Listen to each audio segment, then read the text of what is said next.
Oi, gente, eu espero que esteja tudo bem com vocês e vocês estejam prontos para aproveitar o carnaval estudando pra caramba, porque eu coloquei um monte de texto difícil e é para isso mesmo.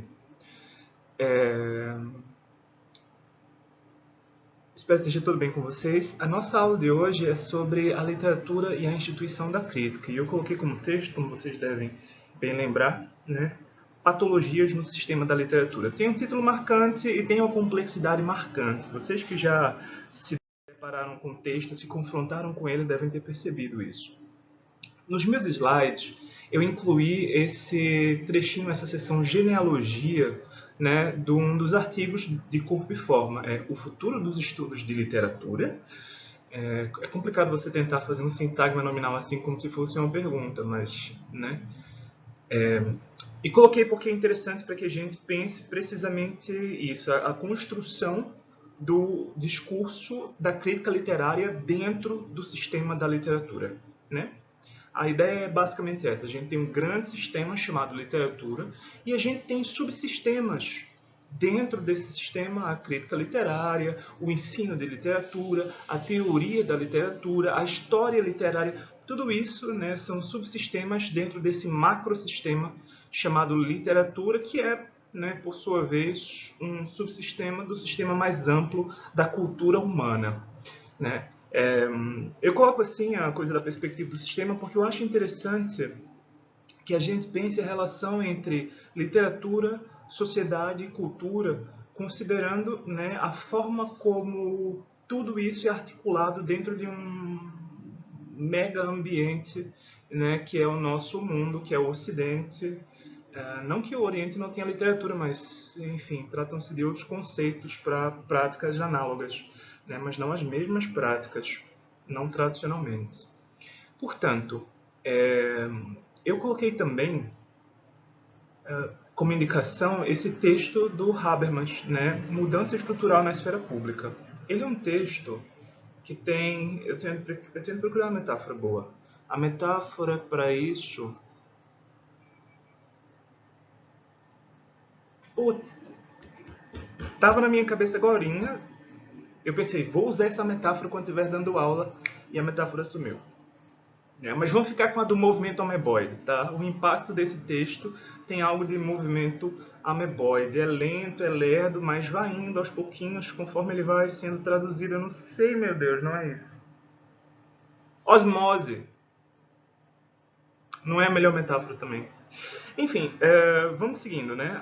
Eu coloquei esse texto do Habermas porque ele tem uma pegada muito mais histórica do que o texto do Gumbrast, né? No texto do Habermas, a gente vê a sociedade formando pequenos grupos, né, de literatura, e como esses grupos de literatura, de escrita e leitura de textos literários, né, eles fazem parte do desenvolvimento da inteligência burguesa.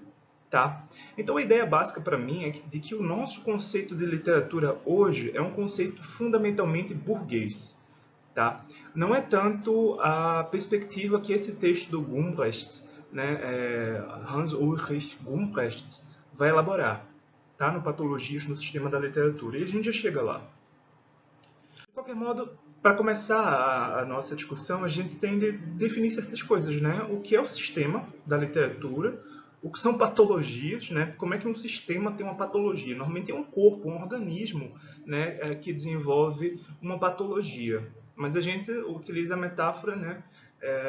Diz que o sistema tem um problema, tem um defeito, né? Ele funciona de uma maneira como se ele fosse um corpo, um organismo, né? Ele tenderia ao próprio desaparecimento, a doença, né? Como meio, como caminho desse desaparecimento. E no fundo é um pouco isso, tá? Para que a gente entenda sistema aqui, vocês têm de abstrair da perspectiva sociologista que normalmente a gente tem, né, que a gente desenvolve nos estudos de literatura, e pensar o sistema como uma série de conexões e elementos que se conectam e que se transformam no tempo.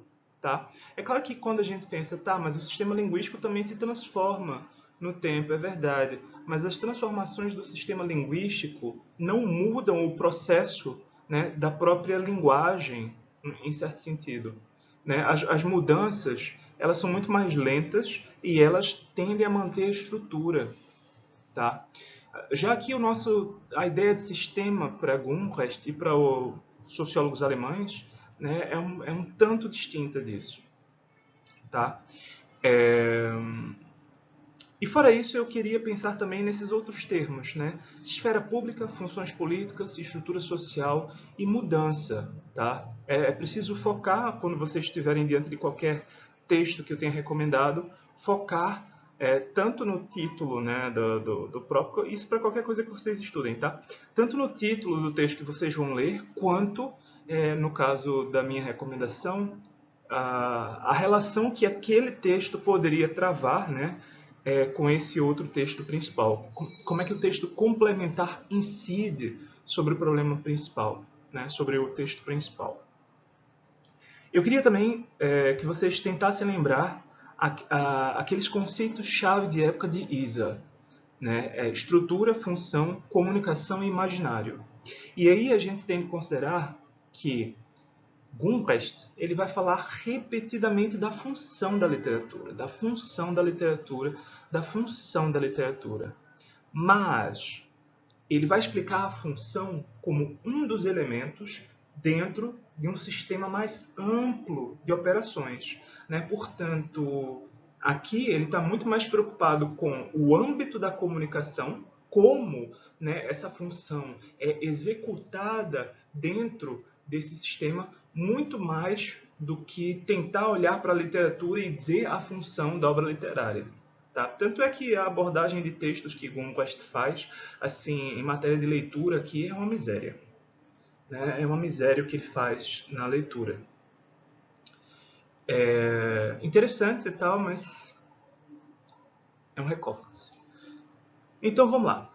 Gunquest começa o texto, né, associando a definição que Luhmann desenvolve para a arte, né, a função que Luhmann postula para a arte dentro das explicações dele, né? Luhmann é um sociólogo alemão, certo? E ele tem uma teoria, né, da sociedade, ele estuda a sociedade, ele estudou, ele morreu, né?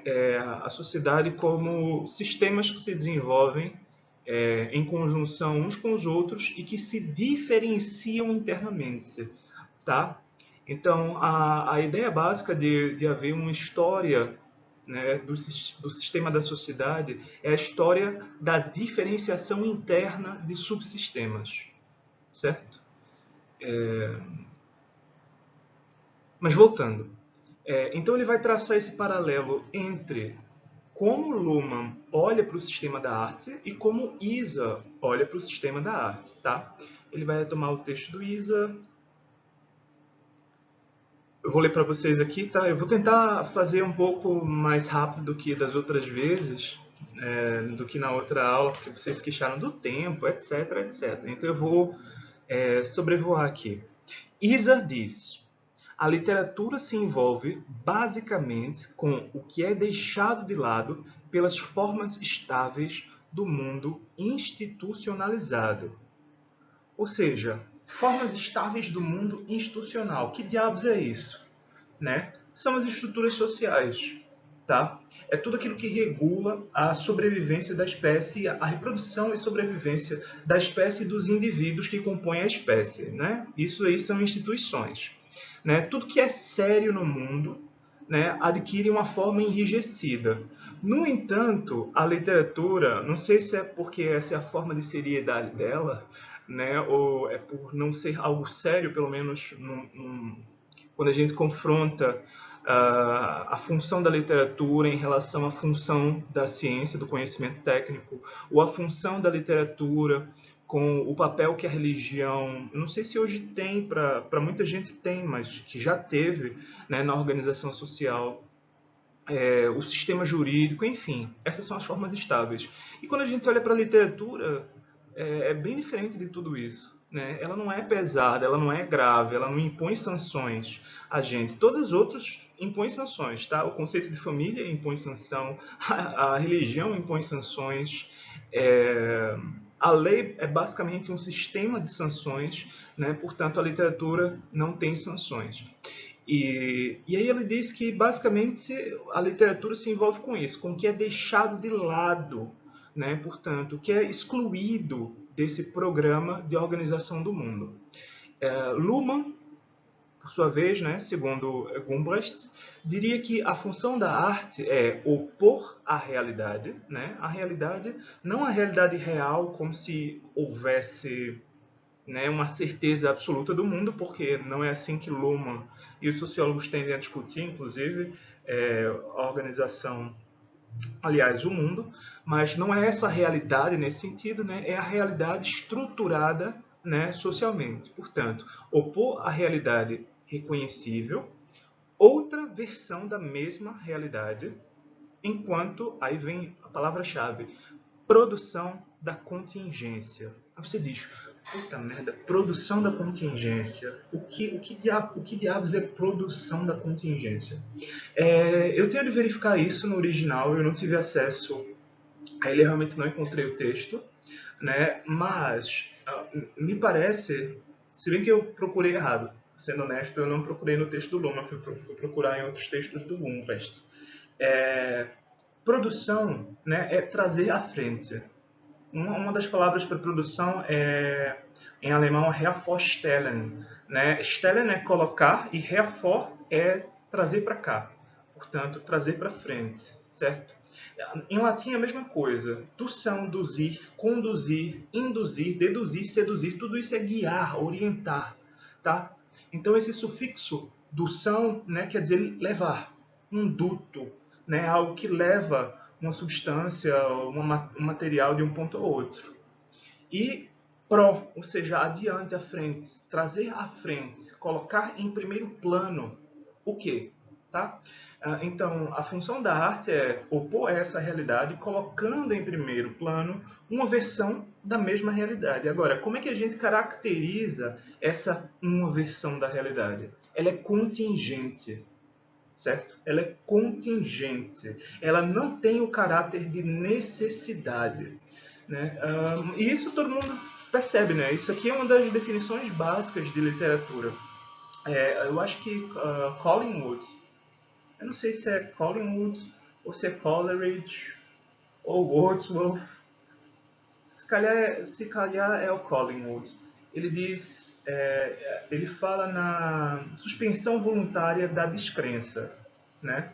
A descrença, porque a descrença é o estatuto normal do texto literário. A gente olha para um texto literário e a gente não acredita. Mas para que a gente entre no texto, a gente tem de compactuar, fazer o jogo, tá?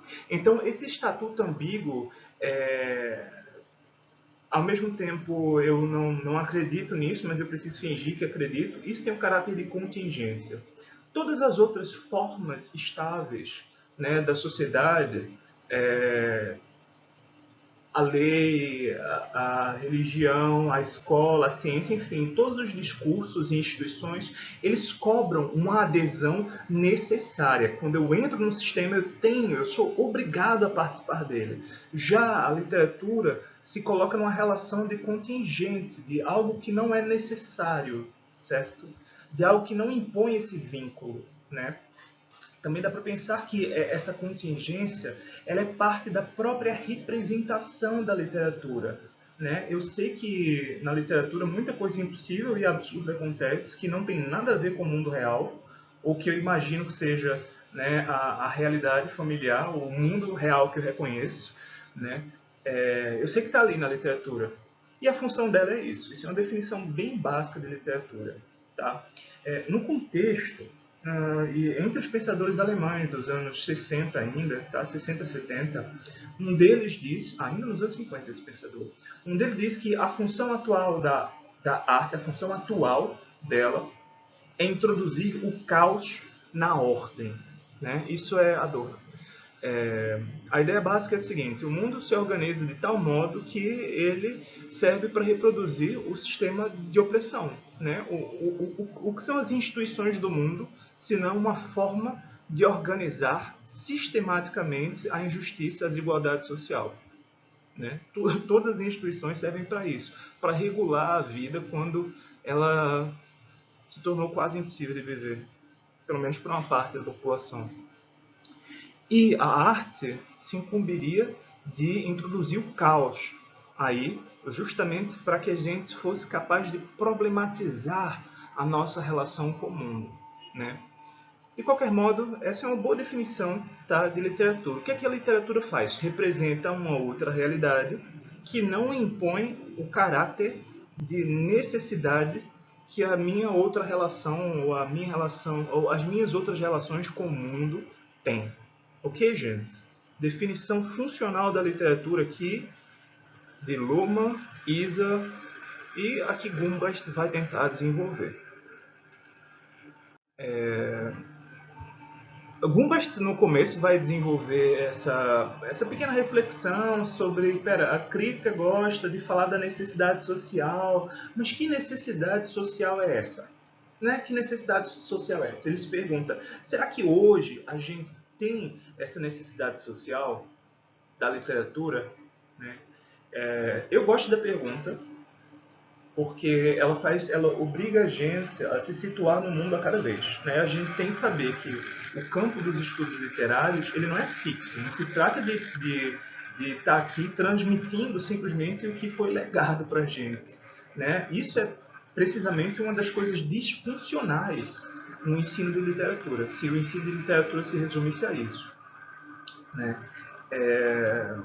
A gente tem de negociar o tempo todo o nosso papel na sociedade, né? Ele diz isso, é muito interessante, para que a gente fixe, tá? O conceito tradicional que fundamentou a institucionalização da disciplina perdeu validade. Hoje em dia, praticamente qualquer texto pode encontrar o leitor que o lerá simplesmente por prazer e, neste caso, tanto o texto quanto o leitor se situam no limite do sistema da literatura. Né? Portanto, esse conceito de literatura, né, no fundo, é o da literatura como uma modalidade de leitura. Né? Se eu pego uma bula de remédio e leio por prazer, eu estou ali no limite do sistema da literatura. E ele introduz uma série de observações assim que são muito esquisitas. Isso é Gumbast, Baby Gumbast, com 40 aninhos apenas, né? Falando umas abobrinhas de quando em quando. Mas, claro, toda essa perspectiva é importante para que a gente reflita sobre essas coisas. Né? Então, nossa definição aqui do literário como uma solução adotada na recepção de textos. Tá? Para mim, o que é interessante aqui do texto para a gente é pensar como existe... Gente... Como é que eu volto agora? Eu vou seguir porque se eu voltar vai ser... Eu tenho de regravar o vídeo, enfim. Para mim o mais interessante é pensar que na forma como Gumbast vai estruturar, né, o texto dele e na forma como ele vai tentar mostrar o desenvolvimento das categorias, né, da função, tal, existe um certo conceito de história do sistema da literatura. Não é uma história da literatura como a história dos estilos literários, que é a história tradicional, né? Quando a gente pega Antônio Cândido, por exemplo, eu estava procurando ali, mas também está difícil de ver. Mas ó, a gente vai ler o Saraiva eventualmente, né? E quando a gente pega o Saraiva, é precisamente isso que a gente tem. A gente olha para vários textos, né? Faz uma abstração deles, diz o estilo é tal, portanto o texto pertence a tal época. Né? É uma história do estilo. E faz algum sentido a forma como a gente produz essa história, porque ela é talhada, construída para determinados fins. Tá? Mas a história que Gumbast está desenvolvendo aqui é uma história da instituição, que serve para que a gente pense não como os textos circularam, tá? Mas o que a gente está fazendo dentro dessa instituição. Ele divide em 4 ou 5 períodos. Eu acabei de perder o slide, né? Eu vou tentar recuperar aqui muito rapidamente. Deixa eu ver. Sim, são 5 períodos, né, que ele vai dividir. O primeiro período seria do século XI a XII, é quando surge essa função literatura. O segundo período seria dos séculos XII a XVI, em que o manuscrito e o impresso modificam, né, a forma como essa função é executada, né? Do século XVI a XVII, ele vai introduzir aqui critérios que vão modificar a nossa relação com os textos. Finalmente, 18 e 19, né? E 20. Tá? 20 é o momento da dissolução para ele.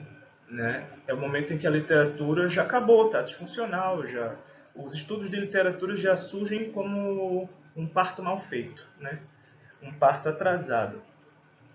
De qualquer modo, essa é a esquematização básica, tá, dele. Ele vai adotar outras, vai mencionar outras coisas que são interessantes. Eu coloquei aqui umas pontadas na crítica, né? Eu acho interessante focar isso aqui, ó. Ele faz uma crítica do desejo, né, que a crítica literária, a história literária, que os estudos literários têm por meta-historicidade. Né? O que é meta-historicidade? Meta é o que transpõe, o que atravessa, ultrapassa. Né? Portanto, meta-histórico seria algo que está para além da história. Quando a gente pensa em literatura, a gente tem duas opções. A gente diz, ou a literatura é um negócio que surgiu num determinado ponto da história, se desenvolveu de um determinado jeito e virou outra coisa, ou vai morrer, como tudo que é histórico, né? Ou a gente diz que sempre existiu mais ou menos o que seria literatura. Né? Eu acho que vocês podem ter percebido pela careta que eu fiz que essa não é a minha opção.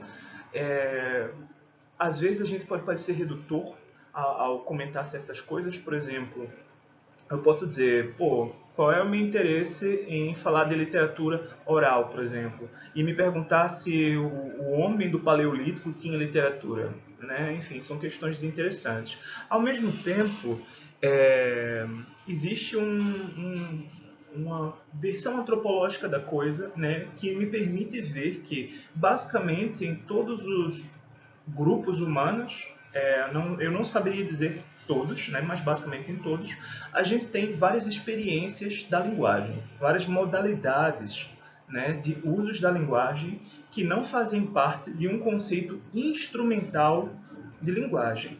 Né?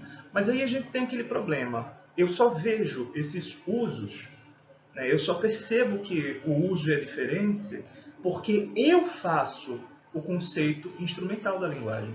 Se eu não pensasse, a linguagem é útil, a linguagem deve servir para comunicar uma informação, transmitir informação, é para isso que serve a linguagem. Se eu não pensasse essas coisas, será que eu observaria os outros usos da linguagem? Né? Por exemplo, uma pessoa conta uma piada, conta uma historinha, mesmo quando a gente vai narrar uma história e a gente quer apresentar a utilidade, a gente tem toda uma forma de fazer isso. Né? Será que vale a pena olhar para tudo isso como sendo literatura ou característica literária? Eu não sei, mas essa é uma discussão em aberto. Tá, de qualquer modo, né, Gumpest, ele critica essa perspectiva, essa busca por formas originárias, tá? Como se houvesse uma dimensão antropológica, né, antropológica no sentido transcendental quase, né, que organiza várias formas de literatura em todas as épocas e todas as civilizações. Né? Ele vai fazer uma crítica disso. Bom, fora isso, gente, antes da gente entrar propriamente nos argumentos de Gumpest, a gente precisa dessas definições básicas. Tá? Ele vai lá falar de código, vai falar de programa. O código não se diferencia do programa. A gente diz que diabos é código não se diferenciar de programa, óbvio. Né? Que diabos é diferenciação? Do que ele está falando? Sistema? Qual é? Tá? Eu coloquei aqui do lado direito esses 4 termos básicos. Tá? O que é código, o que é programa, o que é diferenciação, o que é autopoiesis. Ele vai mencionar isso algumas vezes, poucas, mas a gente tem de manter isso no nosso horizonte. Tá? Código é uma demarcação binária elementar, eu coloquei aqui. Né? Código é o que estrutura a diferença. Belo, feio. Novo, velho. Verdadeiro, falso. Ok? Código é mesmo isso. O que é código? Um binarismo de base. Tá? O código, ele codifica.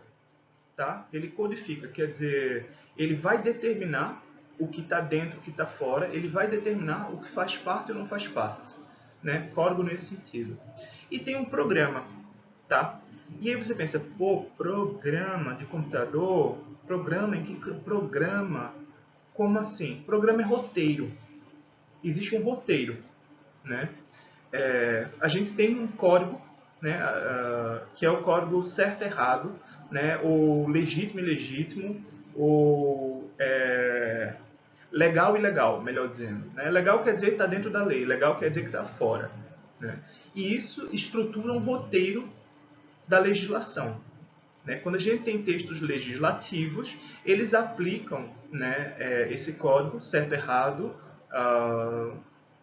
legal ou ilegal, né, a uma série de situações e prevêem desfechos, né, com base nas ações que alguém desenvolver. Portanto, a legislação é um programa, serve de roteiro, tá, para as ações humanas que vão se enquadrar ou não se enquadrar no código, na verdade, um dos lados do código.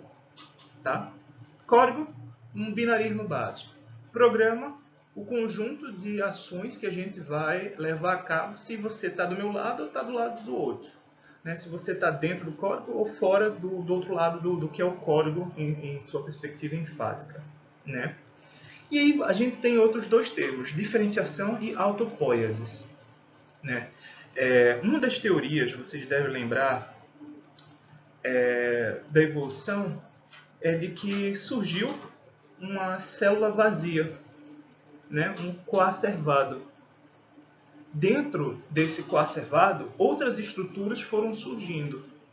Né? E essa célula primitiva, o coacervado, que recebeu uma cadeia proteica e conseguiu se reproduzir e tal, né? Dessa estrutura unicelular, né? A gente foi desenvolvendo unicelular no modelo.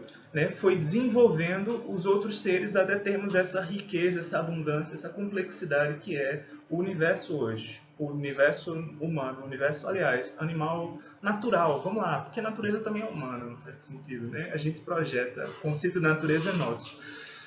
De qualquer modo, autopoiesis é precisamente esse processo segundo o qual um sistema, né, no caso o sistema da célula, desenvolve estruturas para sobreviver no ambiente. Não é difícil. Né? E o que é diferenciação? É precisamente como essas estruturas vão ficando cada vez mais complexas. Cada vez mais complexas. Tá? Código, binarismo. Programa, um roteiro.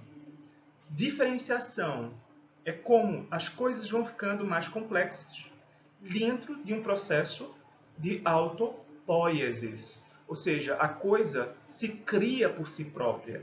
Tá? Isso é uma teoria biológica que tem sido aplicada na sociologia lumaniana, por exemplo, e que Gunquist tentou incorporar aos estudos de literatura e desencanou numa determinada altura, mas eu acho interessante que a gente mantenha essa perspectiva.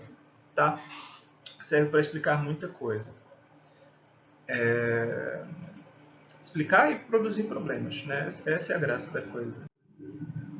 Então, nosso Gunquist, ele começa com essa leitura de um poema de Guilherme d'Aquitânia, né? Guillaume de Pétieux, ou d'Aquitaine. Né? É muito interessante esse poema, eu coloquei um link para vocês, eu vou colocar um link, eu coloquei o link para vocês, quando vocês estiverem vendo o vídeo eu já vou ter colocado o link. Né? É muito interessante esse poema e ele vai fazer uma leitura, né, desse texto. Né?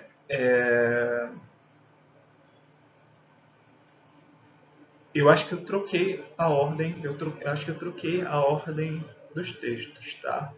Mas aqui, basicamente, nesse texto, o trovador ele vai falar da própria canção, do próprio texto, né? E vai falar da capacidade dele, da perícia dele em produzir uma obra. Né? Ele trouxe a canção do obrador, ou seja, da oficina, não dá para ver isso em português, né? Que elaborei com o meu calor, isso é Augusto de Campos, né? Que elaborei com o meu calor, não, que saiu da oficina, né? Neste mistério eu levo a flor. De fato, mistério quer dizer trabalho. Quando a gente diz é mistério, a gente está dizendo algo é necessário, tá?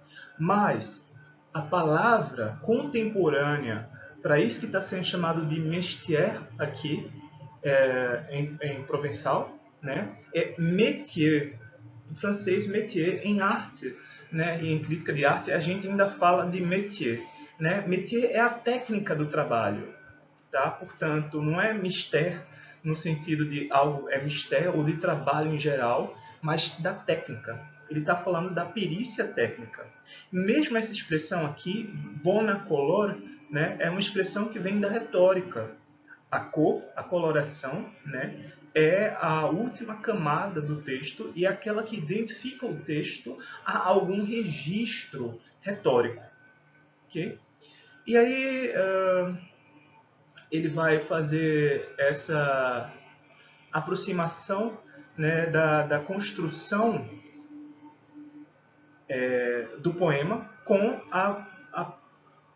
ele vai associar a qualidade do poema à própria estruturação, tá? Quando ele diz assim, ó, irei prová-lo assim que for dado o remate, né? Aqui está dizendo em provençal,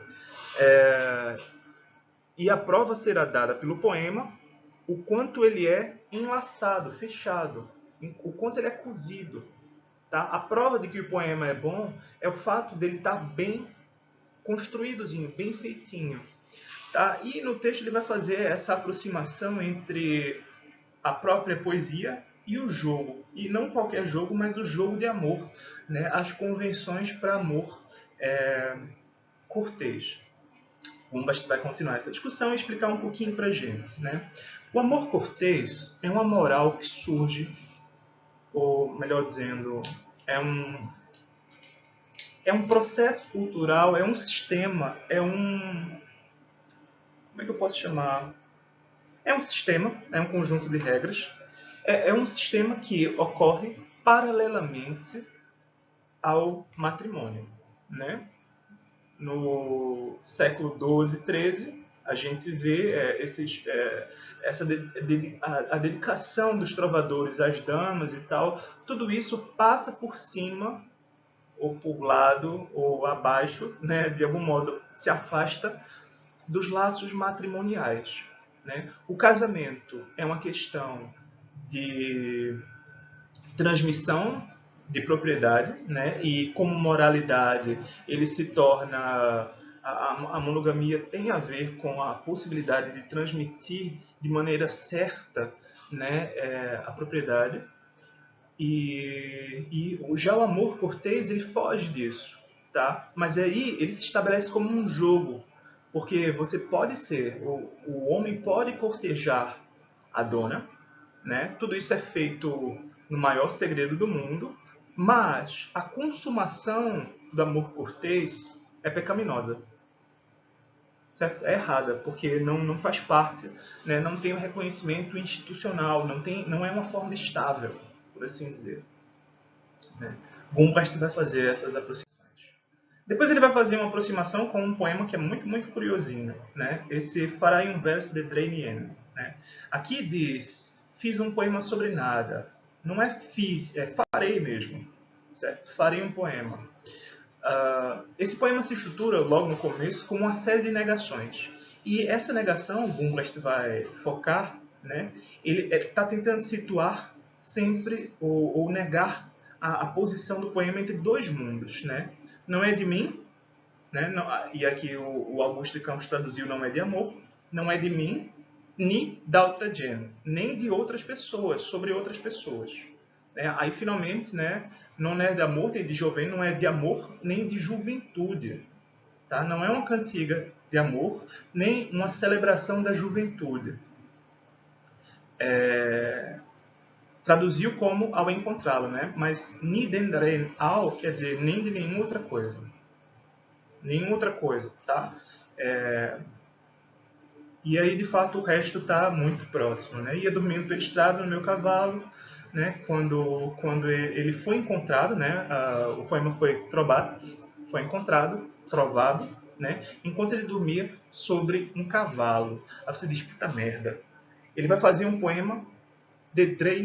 Drei você pode pensar aqui em direito, na verdade é razão, sentido, tá? Eu vou fazer um poema sem sentido. Não é sobre mim, não é sobre outras pessoas, não é sobre amor, como todo mundo fala, não é sobre a juventude, como as pessoas também falam, não é sobre nada. Né? Que na verdade eu encontrei esse poema enquanto eu dormia no meu cavalo. Você diz, puta merda, né? Aí fica essa galera, vou escrever o poeminha de namorada. Não, porque eu amo muito e ela não me quer. Ai, eu tô tão triste. Não, cara, o legal é você sonhar o seu poema no seu cavalo, né? É basicamente sobre isso aqui. E o que Gunwest vai focar é precisamente como essa ideia do poema, né, ela se opõe ao domínio da igreja sobre a escrita. Você diz, pô, mas o que é que tem a ver um poema sobre nada escrito sobre um cavalo, domínio da igreja, tal, tal, tal? Pensem assim, quando esse camarada sentou para escrever, as pessoas já faziam esses poemas. Só que esses poemas eles eram cantados no geral. Talvez até tenham escrito antes dele e a gente perdeu, tá? Mas o fato é, ele ficou registrado como o primeiro cara a sentar e escrever, né, esses poemas. Eles eram cantados, eram transmitidos, tem várias tradições, né? Mas o que era escrita no século XI? Quem escrevia?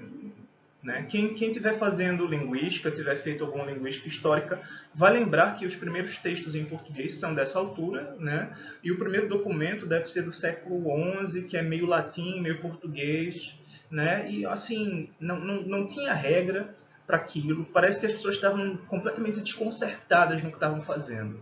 Eles não tinham elaboração sequer sintática que a gente tem hoje. Hoje a gente fala uma coisa muito mais chique, muito mais complexa do que esses caras podem sonhar, né? Mas quem detinha o poder, tá, é que controlava a escrita. E a igreja, ela resumia as duas funções. A igreja era tanto um poder temporal político, era uma instituição jurídica, né, quanto era um poder espiritual, moral, né, era uma instituição celestial, angélica, né, não sei como é que a gente chama, espiritual, né? Portanto, a escrita era dominada e balizada por essas duas funções, uma função política e uma função espiritual, tá? Quando um camarada senta e diz, vou escrever, a gente quer que essa escrita ela seja útil em qualquer um desses dois sentidos. E esse cara está dizendo, acho que não, cara. Acho que é útil quando a gente fala de amor, porque o amor transmite conceitos, né? Vocês devem saber que esses poemas de amor, eles eram elaborados visando a produção, esse trazer à frente desses conceitos de amor que nobilitariam, né, as pessoas. Nem é de amor, né? Nem de juventude. Esses poemas de juventude são reflexões desse contexto, tá? Sobre a natureza do tempo, sobre o papel da juventude, fruição, como é bom aproveitar a vida, mas tem de ser feito, né, dentro de cercadinho e tal. Certo? Ele está dizendo, não é, meu poema não é sobre nada disso. Não é sobre nada disso. Na verdade, o poema eu achei quando eu estava, né, sobre um cavalo. Aí você diz, pô, achou o poema quando estava sobre o cavalo? Trovar, tal. Vocês devem ter tido já uma introdução sobre isso, né? Trovar, né, é descobrir, achar, encontrar. Daí, em francês, a gente ainda tem trouver, né? Então, é achar. Né? Por quê? Porque os textos tinham essa dinâmica de movência, né, social. Eles iam sendo transmitidos pelas pessoas que iam memorizando, cantando e tal, e eventualmente havia variações nisso. Algumas pessoas variavam mais, queriam inovar, pronto. Isso era achar um texto, trovar um texto, não é escrever, compor, criar o poema. Não, ele achou. Tá? Então a culpa não é dele também. Ele achou o poema no cavalo. Né? E aí o texto vai se estruturar como um conjunto, né, de negações aqui, em que ele vai também, como no outro, como no texto anterior, né, ocupar um domínio que não pertence aos fins práticos, tá? A esses fins práticos. Portanto, a função da literatura, nascida aqui, era produzir esse universo distanciado, né, dos fins práticos, da realidade, da necessidade, ou melhor dizendo, da necessidade das instituições que constroem o mundo. Tá? Daí o que Gumbart diz aqui, né? O que temos identificado nas histórias literárias como função da literatura se destaca por volta de 1100, no conjunto de textos cujo surgimento parece relacionado a gestos de distanciamento das normas cotidianas. Foquem nisso. Tá? Eu coloquei essa música também para vocês. Né? Mas aí Gumbart ele vai dizer, esse afastamento, né, das condições iniciais, ele servia dentro de um contexto, tá? Portanto, eu sei que se eu tocar essa música aqui, se eu cantar esse poema, se eu cantar essa canção, vai executar a função que está ali, porque eu conheço o contexto, eu sei quem vai se sentir afetado, né? Eu sei qual é a graça da piada, né? Mas aí, quando a gente começa a escrever essas canções e depois a imprimir as canções, tá? Como é que fica? Como é que eu vou saber qual é a piada? Não vou. Então, logo no começo, nas primeiras transcrições, eles passaram a emendar essas explicações, as rubricas, tá? Das razões e das vidas, ok? Razões e vidas. Elas explicam, mais ou menos, dão um contexto para a gente entender o texto. Do contrário, a piada se perdeu, né? Nesse passo, Gumbast vai, para confundir a gente mais, introduzir a ideia de comunicação compacta. Aí você diz, puta merda, comunicação compacta. Tá que pariu. E agora? O que é que eu faço com comunicação compacta? É outro conceito para complicar as coisas. Tá? Comunicação compacta quer dizer que, vejam a ideia do compacto, tá? Quer dizer, do que está bem apertadinho lá. Quer dizer que, se num processo de comunicação normal eu tenho aqui o código comigo, você fala e eu vou lá caçar e tal, as minhas coisas, papapá, né, para descobrir qual é, eu pego o código da comunicação compacta já está no próprio comunicado. Deu para entender? Tá? A ideia básica é de que as regras de interpretação elas já estão dadas na própria forma do que a gente vai falar.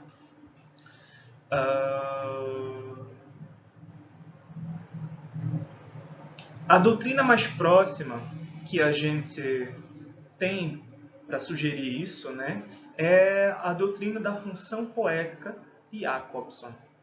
Né? A função poética de Jacobson significa a estruturação da mensagem. Vocês lembram disso? As funções da linguagem? Função referencial, função fática, função apelativa, emotiva, né, metalinguística e, finalmente, ou deve ter uma outra, nem lembro mais, mas eu acho que é, finalmente, a função poética. A função poética é aquela conforme a qual a mensagem se estrutura procurando dar foco, né, tendo como tônica a própria estruturação da mensagem. Né? Enquanto eu digo, eu posso dizer eu sinto dores de amor, isso é a função expressiva. Né? Eu também posso dizer, amor é fogo que arde sem se ver. Aí você diz, pô, amor é fogo que arde sem se ver é complicado, né? Amor é uma coisa complicada, mais fácil, né? Função referencial, todo mundo entendeu. Agora, amor é fogo que arde sem se ver, a gente fica, putz, é um fogo, ele queima, tá? Eu entendi, isso é uma metáfora, né? Sem se ver. Aqui a gente já tem uma aproximação aí, não dá para falar muito bem em paradoxo, que a gente não é obrigado a ver uma coisa queimar, né? Mas começa a haver a construção de uma série de oposições antitéticas. É ferida que dói e não se sente, isso é um paradoxo. Eu digo, por que, que eu preciso disso para falar que amor é um negócio que dói e que confunde? Não preciso. Essa é a função poética, tá?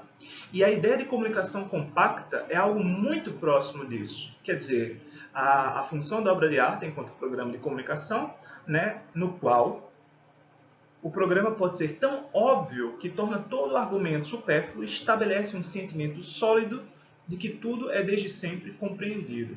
Quer dizer que quando o camarada vai fazer o poema dele, ele não está preocupado com transmitir simplesmente a ideia, né? O argumento é supérfluo, né? Mas a gente tem a impressão de que todo mundo entende aquele código, no sentido do código jacobsoniano, tá? Que está sendo empregue para escrever o poema. Mas enfim, isso é só para dar dor de cabeça na gente. O problema se põe assim. Eu tenho textos originais que eram piadas e coisas parecidas, historiezinhas, que as pessoas entendiam no contexto original. Esses textos foram transitando e começaram a entrar em contextos dos mais diversos. O que é que eu faço, meu Deus? O que é que eu posso fazer? Tentar explicar. Explicar a cada vez. E essa mania explicativa, ela começou a se aplicar aos próprios textos. Toda vez que sai um livro, um texto, tem de vir uma introdução explicando como esse texto funciona. Por quê? Porque os leitores são tão burros que não vão entender. Eles têm de entrar primeiro nesse universo do texto, né? Eles têm de ler a introdução, têm de entender que ali nos Lusíadas, a fábula dos deuses é uma brincadeira, porque os deuses dos pagãos são, na verdade, demônios. Isso é o que o Frei Luiz, eu vou chamar Frei Luiz, né? O Frei Bartolomeu, não lembro mais do nome dele, né? É o que ele escreve na introdução dos Lusíadas, né? No parecer que ele dá enquanto membro da Inquisição. Portanto, as pessoas precisam saber dessas coisas para poder fazer leituras adequadas. Tá? Então começam a surgir essas coisas, como o conceito de intenção do autor. O que é que o autor quer? A gente já tinha visto com Dante, né, que ele tinha uma intenção comunicativa, né? Ele queria controlar o sentido. E aí ele vai se preocupar com falar daquilo. Mas aquilo não era a prática comum. Tá? Aquilo ali foi assim bem fora da curva, dentro do universo da produção cultural do contexto. Tá? Mas isso se torna uma tendência, esse controle do sentido, né, pela ideia da intenção do autor, se torna comum no século XVI. Tá? Só que aí a gente cria um problema. Pô, a função original da literatura não era meter o louco. A função original da literatura era isso, ó. Você quer que eu case, você quer que eu trabalhe, você quer que eu faça não sei o quê, mas o fato é, eu estava aqui no meu cavalo e tive uma revelação. Essa é a função da literatura. Essa revelação do caráter contingente do mundo.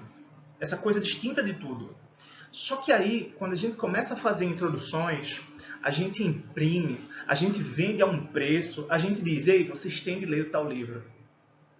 Quando a gente cria isso, a gente introduz, né, uma contradição entre o sistema e a função. Tá?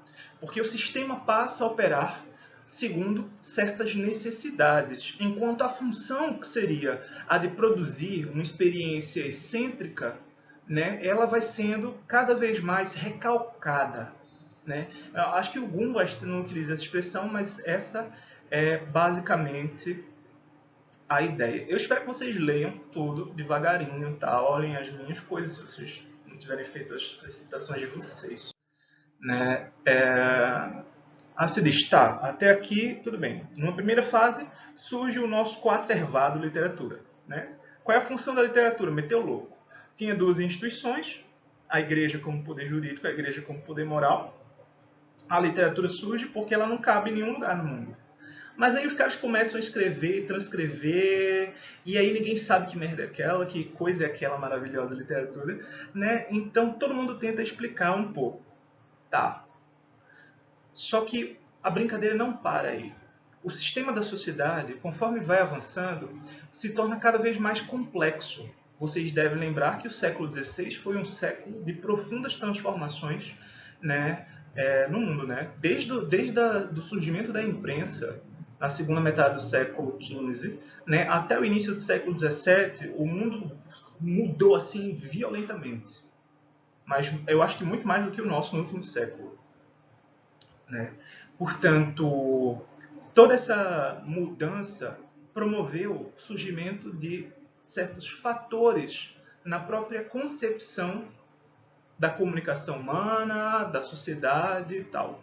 Luhmann vai falar da subjetividade e da temporalização. Aí você diz, puta merda, Gumbast, novamente, bicho. Nova código já é difícil, programa já é difícil, comunicação compacta é difícil. Gumbast, você tem 40 anos, mas você é um paga-pau de Luhmann, cara.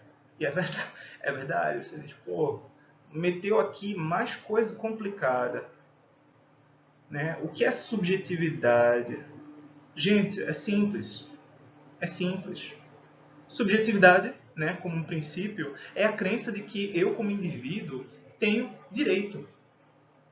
Pô, mas os indivíduos sempre tiveram direitos. Vocês sabem que historicamente isso não é real, né? Por exemplo, vou dar um exemplo de estrutura histórica que agride o princípio da subjetividade, né? Missa de sétimo dia. Eu percebo que seja uma homenagem que se faz a um ente querido, amigo, alguém próximo que faleceu, né? Parente, amigo, enfim, né? Que faleceu. Mas dos princípios da missa de sétimo dia é rezar pela alma do falecido. Vamos supor que eu queira ir para o inferno ao morrer. Por que diabos alguém vai rezar pela minha alma se é tudo que eu quero? Né? Portanto, isso é o tipo de estrutura social, né, que ficou dentro de um quadro, de um comportamento, de um uso, de um hábito institucional que não pertence ao nosso conceito de indivíduo hoje. Né? O indivíduo não existia como pessoa, né, que a gente acredita, que a gente subscreve hoje. Tá? Isso é subjetividade. As pessoas não tinham direito por si próprias naquela época. Elas tinham de fazer o que todo mundo estava fazendo.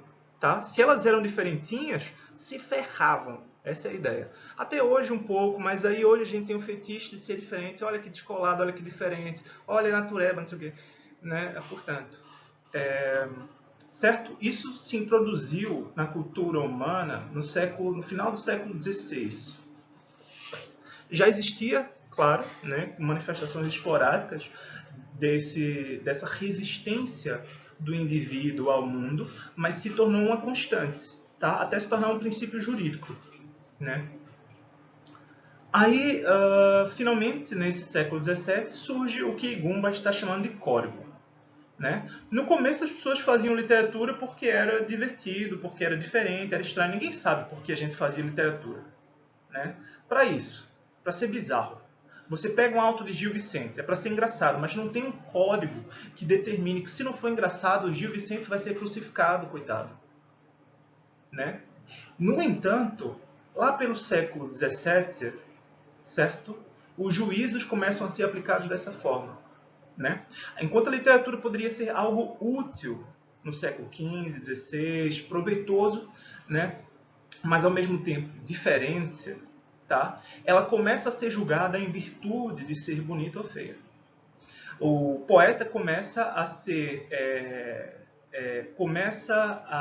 preocupar muito mais com o reconhecimento do gênio e tal, né, dele como sujeito, do que a preocupação, né, ele começa a se preocupar mais, desculpem, com ele como sujeito do que com satisfazer, né, simplesmente algumas expectativas. Tá? Você diz, tá, mas quer dizer que os caras escreviam antes e só escreviam porque queriam satisfazer as expectativas dos outros. É. Tá? Mesmo quando, em alguns casos, os poetas vão falar lá daquela dor que sente, do papel, como eles estão sozinhos, como não sei o que tal, no século XVI, pô, tudo isso era para ser lido em convívio com os outros. Entendem? Então são dores, são representações que fazem parte da cultura, mas que sempre se estabelecem dentro desses quadros comunicacionais. Tá? O cara não sentava lá e escrevia o negócio do fundo do coração dele, não. Ok?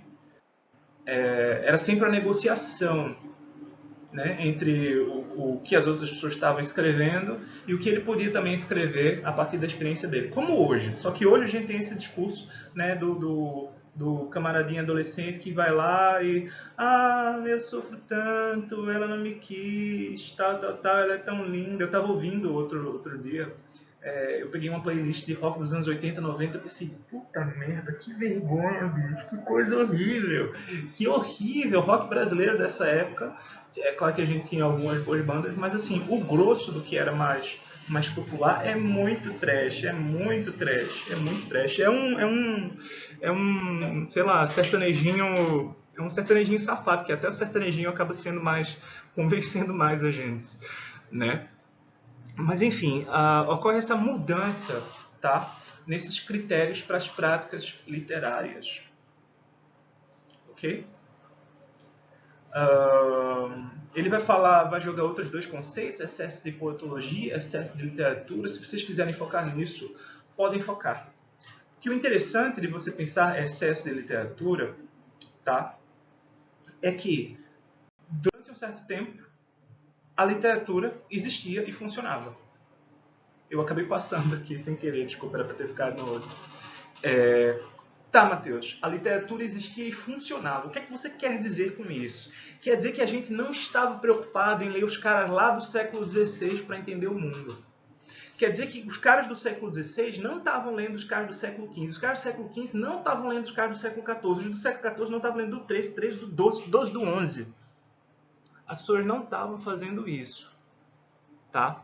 É claro que era importante ter cabedal cultural para se inscrever dentro desses quadros de convívio, mas todo o passado era digerido e praticamente apagado, certo? Nesses usos literários. Então você pode ter, por exemplo, vamos pegar aqui essa dinâmica da imitação de poemas, né? A gente tem essa coisa do criar hoje. Criar é um grande critério. Você inventou a parada. A não ser que você seja de vanguarda, aí você já subscreveu ali o programa do gênio não original, né? O cara que não cria mais, enfim. Mas a gente tem esse conceito do criador de arte, né? E os caras do século XVI não, cara. Então Camões pegou lá, sentou uma hora, olhou um livrinho de Petrarca, devia ter essa largura, eu tenho aqui, não é tão grande não, na real. Foi um dos primeiros livros de bolso, por acaso, Petrarca, tá? Aí ele pegou lá o Petrarquinha dele, né, um livrinho de bolso, Petrarquinha. Aí ele olhou o poeminha, poeme onde o sol queima flores e erva. Aí ele disse, legal, legal, vou traduzir? Não, traduzir não, cara, eu vou copiar. Vou copiar e vou fazer a minha versão. E a minha versão vai ser muito melhor que a de Petrarca. Muito melhor. E foi isso que ele fez. Esqueci o título do... lembrei, o título do soneto é Quem quiser ver d'amor uma excelência. Quem quiser ver d'amor uma excelência. Procurem aí, vocês vão ver. Esse soneto é imitação de um outro de Petrarca. E quando você olha bem para o que está sendo feito ali, Camões está imitando Petrarca e dando aquela piscadela no final dizendo, mas eu sou muito melhor, cara, eu sou muito melhor. Né? De qualquer modo, a gente passa a ter excesso de literatura. Por quê? Porque a gente convive com textos da nossa época e textos do passado. Tá? Esses textos eles já não são usados em situações concretas. Né? Eu não estou aqui sentado com os meus amigos e, em vez de ler Petrarca, eu vou fazer a minha versão do Petrarca, né? E a gente vai conversar sobre isso. Não. A gente tem um excesso de literatura. A gente tem de ler o Petrarca, falar sobre o Petrarca e, se a gente quiser ser atrevido, fazer a nossa versão hoje do Petrarca, tem de dizer que é Petrarca, mas tem de colocar lá que criou, que não sei o quê, transcriação, a tradução, pá, criativa. Né? Existe um excesso de literatura. O que a gente faz com Petrarca? Eu lembro tinha um aluno de graduação, mas que fazia parte do meu círculo da pós também e tal, e quando eu fui dar aulas na graduação lá na Unicamp, ele chegou para mim e disse: pô, Matheus, você vai dar aula de Camões? Camões morreu, cara. Eu digo: é verdade, cara, mas daqui a pouco o seu autor aí que você está estudando morre também. E morreu. Algum tempo depois, o cara que ele estava estudando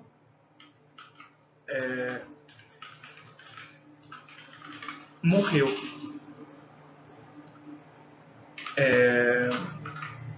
Então, voltando, né? A gente convive com o excesso de poetologia, ou seja, todo mundo querendo dizer como a literatura deve ser feita, deve ser lida, tal, e um excesso de literatura, né? A gente precisa de tudo isso. A gente usa Camões para quê? Né? A pergunta que a gente faz também quando a gente sai da escola: tá, mas isso de coacervados, né, você vai usar para quê? Eu, por exemplo, usei para dar uma explicação aqui, eu nem lembro muito bem do assunto, mas tentei, né, para alguma coisa. Depois a gente tem a segunda lei da termodinâmica, a gente diz: bom, isso é legal, a gente aprende a gelar cerveja com isso, né, mas e o resto? A gente também faz essa pergunta em relação à literatura: o que diabos a gente faz com tudo isso? Né? É uma pergunta que Gumbrand está se colocando aqui. O que a gente faz com o ensino de literatura? E outros se põem também de outras formas aí completamente distintas da de Gumbrand, né? O que a gente faz com tudo isso? Da literatura até o século XII. Que é isso? Sabe? De qualquer modo, avançando o nosso capítulo aqui, né, em Gumbrand, a gente tem o século XVIII e XIX e a atualidade. Né? A reflexão que Gumbrand faz sobre o século XVIII e XIX é a seguinte. Veja esse processo. Vamos recapitular. Literatura surge como a função de produzir uma outra realidade distinta daquela que é a norma. Massa. Ela vai sendo transmitida. As pessoas têm de saber mais ou menos o que está rolando para poder entender e continuar avançando o negócio. Massa. Mas depois vem a imprensa. E a imprensa precisa domesticar muito mais os textos. Né? Porque uma coisa, sou eu aqui, ó, que faço a minha copiazinha, tal, passo para você, você faz a sua copiazinha e passa para um amigo. Então, né, é assim que a coisa vai funcionando aos pouquinhos. Quase por osmose os textos circulam. Né? Na imprensa, não. Ela começa a ser larga. Né? Uma tiragem de 2.000 exemplares, por exemplo.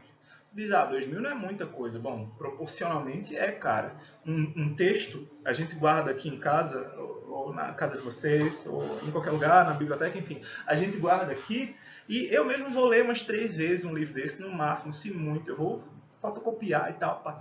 Né? Mas um livro impresso antigamente, ele deveria ser lido dezenas de vezes, né? Para, enfim, devia ficar disponível para as pessoas que convivem com o nobre que tem o livro. O livro era caríssimo. E então a imprensa precisa domesticar. Quando a imprensa tenta fazer isso, existe essa proliferação de discursos. Ninguém sabe mais o que está acontecendo. Né? As pessoas perdem a noção. Tudo fica muito complexo. No século XIX, as pessoas tentam reunir isso num sistema. Tá? Século XIX é a época em que a própria literatura acabou sendo encarregada de dar conta da complexidade do mundo. Né? Vocês devem lembrar, um dos temas do romantismo é o tema da reconciliação. né, da possibilidade de criação desse universo ideal em que tudo funciona bem, todo mundo está bem um com o outro. É a época em que a ideia de república e de democracia se geram, se fortalecem, tá? É a ideia de nação que surge aqui, ok?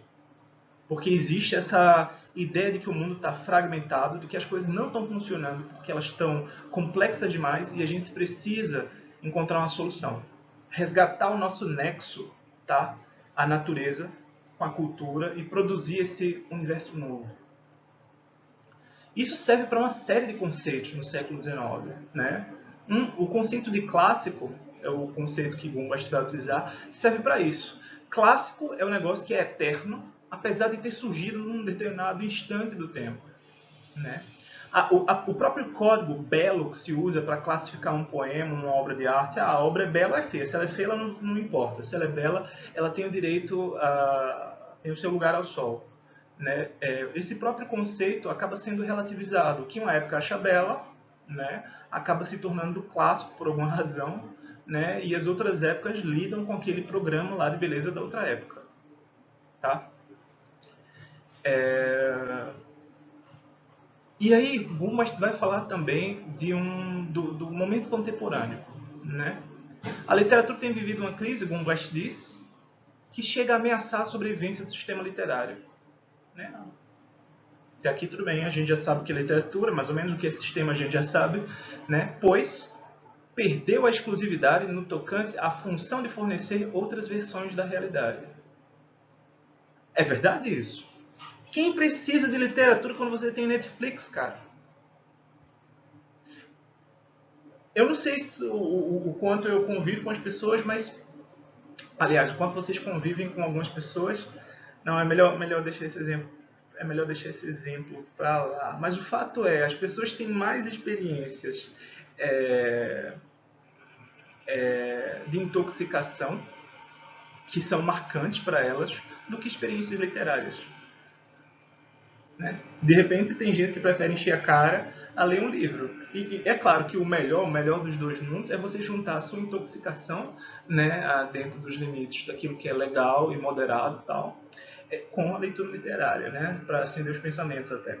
Mas as nossas experiências da literatura, elas parecem ser um pouco pobres diante do que são outras experiências, como a intoxicação, um show de rock, Netflix, né, em relação à produção da contingência.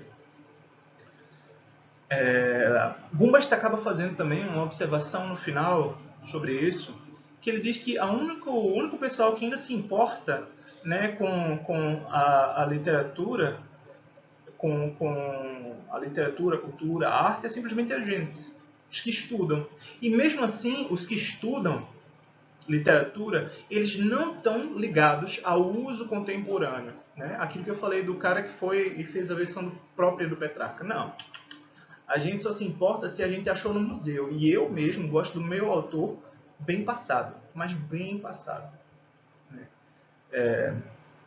De qualquer modo, existe um problema, como West diz, que afeta os estudos literários hoje, que é a gente não elabora novos códigos que permitam reestruturar as relações com as obras, tá?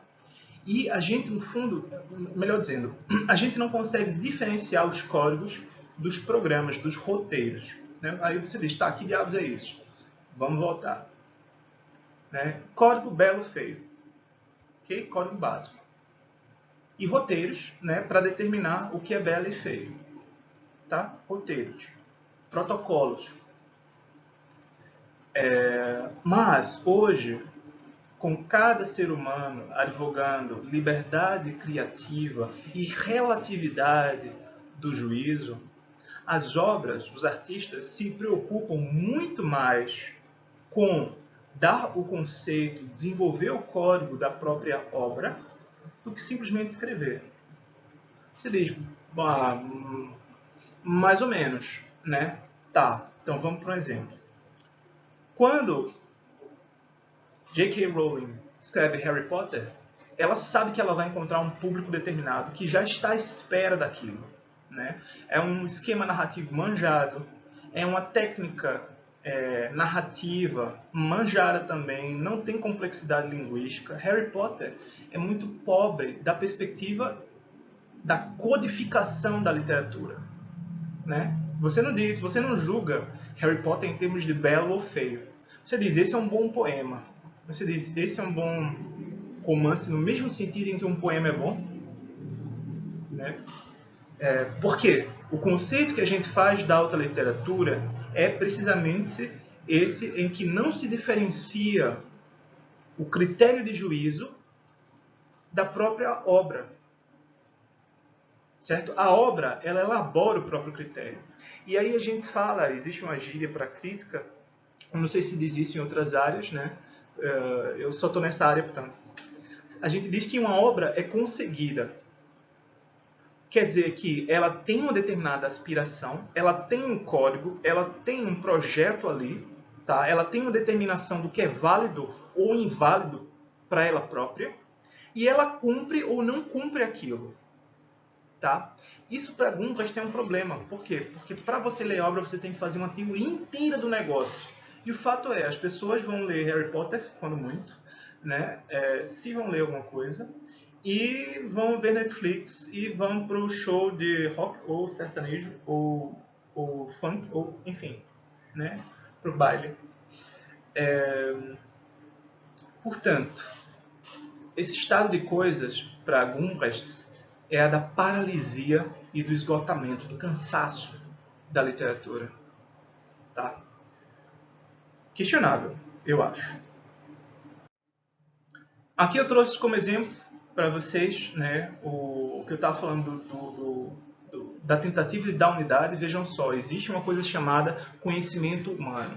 Aqui está o entendimento. Isso é da enciclopédia, tá? E aqui tem um entendimento. O entendimento se divide em três: memória, razão e imaginação. Aí a memória se refere à história. A história tem as subdivisões, né? Aí a razão, né, toda ela pertence ao reino da filosofia e tem outras subdivisões. E tudo isso aqui, ó, visa explicar todo o conhecimento, né, dos homens, como se tudo fosse um único processo, né? Como se tudo pudesse ser reunido, abarcado de uma vez só.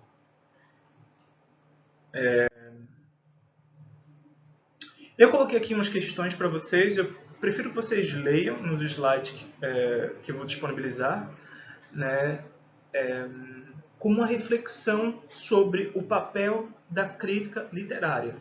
Tá? A crítica literária e os estudos de literatura surgem no século XIX, no século que tenta reunir tudo, né? A gente está tentando dar uma explicação para a literatura e dar um uso à literatura. A crítica surge nessa época. Mas na universidade ela só entra depois. Ok? Então há um descompasso, esse é o argumento de Gumbrecht, entre os propósitos da crítica e o momento em que a gente elabora uma disciplina específica para pensar esses propósitos.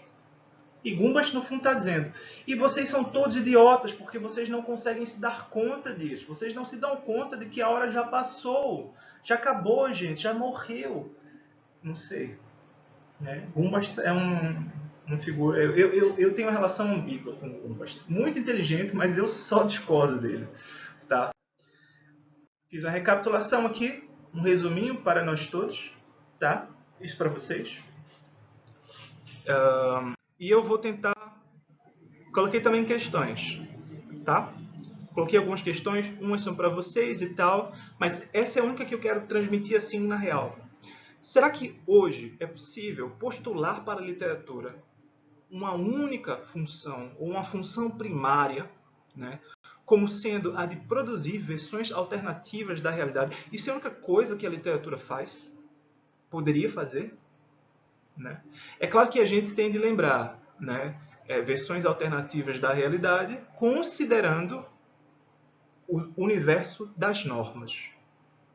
A minha outra pergunta é: vamos considerar que essa seja uma das funções, né, e que outros meios de comunicação, outras experiências propiciem essa produção da contingência também, né? Tá. Mas não existe nada de exclusivo na literatura, não existe nada assim que seja específico a ela que as outras possibilidades, né, não façam. Eu subscrevo isso, eu acredito que sim. Tá? Mas aí a pergunta é, qual? Qual é o papel dela? Tá? Se ela funciona como qualquer outra, se a função dela é uma só, qual é a diferença no como ela funciona? Né? É isso que eu queria perguntar a vocês, tá? Existe alguma especificidade das experiências da produção e recepção literárias que as distingue das demais formas de experimentar contingência, ou seja, de ver esse caráter fluido do mundo? Okay? Eu tentei construir também, né, aqui um exemplozinho. A aula acabou para quem quiser acabar, tá? Quem quiser ouvir, pode ouvir mais um pouquinho. Esse é um exemplo do processo de rubricação. Tá? A gente tem aqui um texto do Cancioneiro Geral de Garcia de Rezende e a gente tem aqui um texto de Camões. Eu vou ler. Aliás, eu espero que vocês leiam isso. Não, eu vou ler o primeiro, tá? Quem pode tanto perder que mais perdido não seja quem vos viu e se deseja livre do vosso poder. Isso aqui é um jogo conceitual, né? Todo o poema se trata disso, né? Quem é que pode perder alguma coisa, né? Se o que ele mais deseja é estar livre do poder que você exerce. Ele quer se perder porque ele já foi perdido para você. Deu para entender? Mas isso tem uma rubrica. Tem uma explicação cantiga a uma mulher que lhe disse que não curasse de a servir, que perderia muito nisso. Então imagine a situação.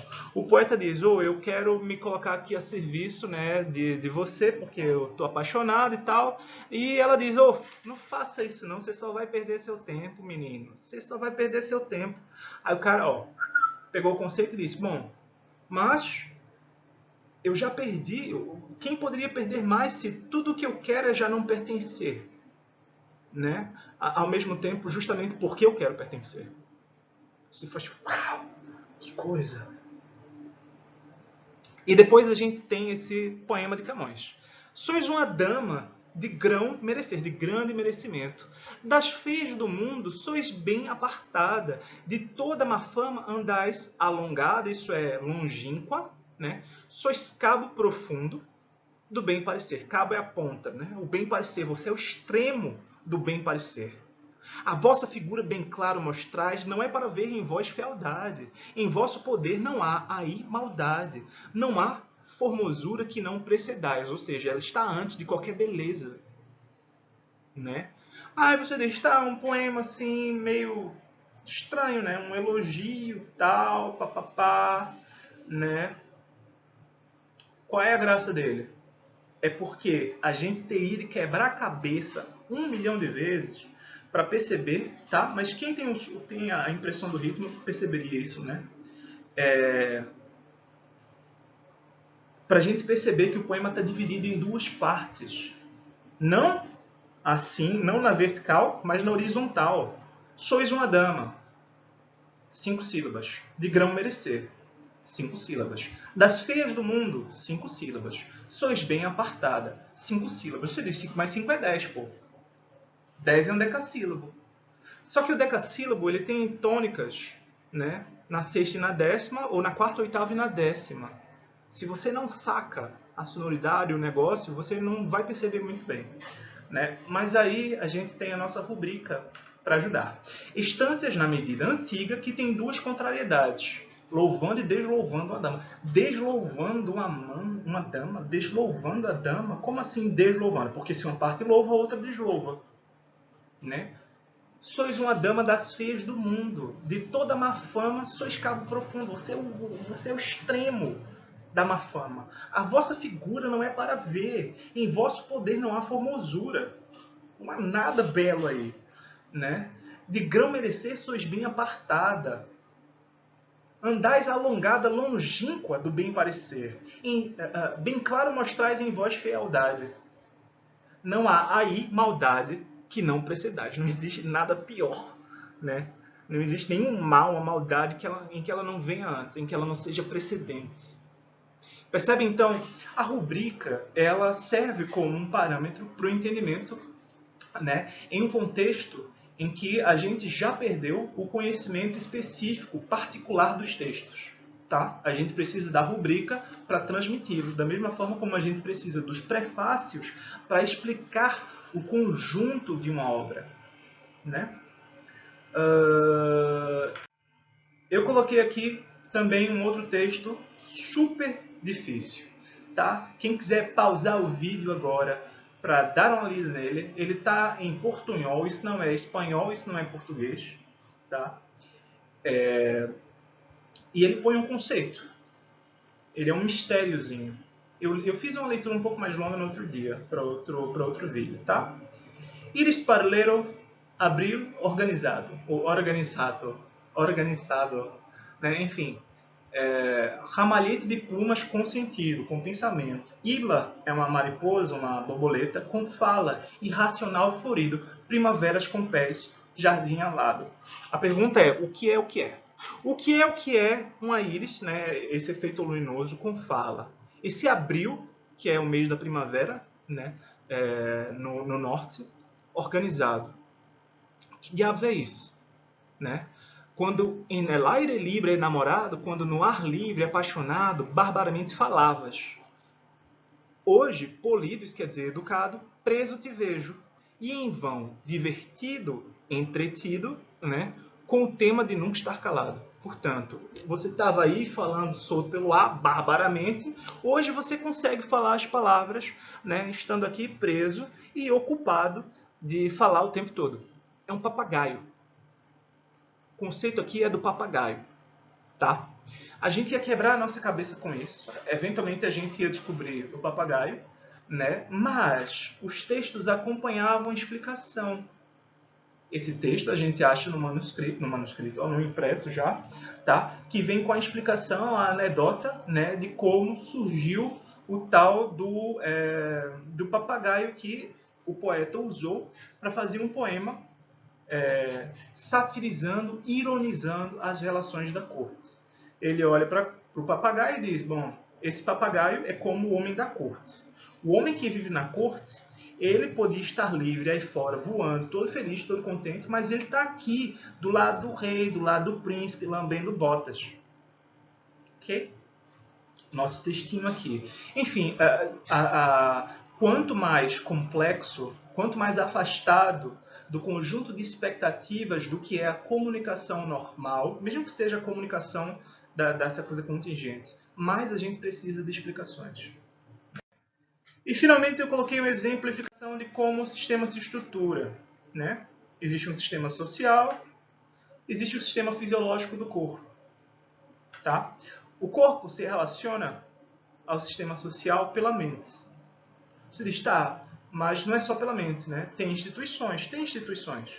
Tem a moral, que regula a mente, que regula os desejos e o comportamento, são corporais, né? E tem o poder jurídico, um exemplo naquela época era a igreja, né? Que exerce controle sobre o corpo. Eu não posso sair aí na rua, meter o louco de qualquer jeito, né? Andar nu porque me deu na telha, eu vou ser preso, né? Eu tenho esse respeito pelos meus pelos membros da minha espécie, além de tudo. Né? E aí, no meio dessa relação de moral, poder jurídico, sistema fisiológico, a gente tem essas formas contingentes. Né? A gente vive um sistema de normas e essas normas precisam de compensações.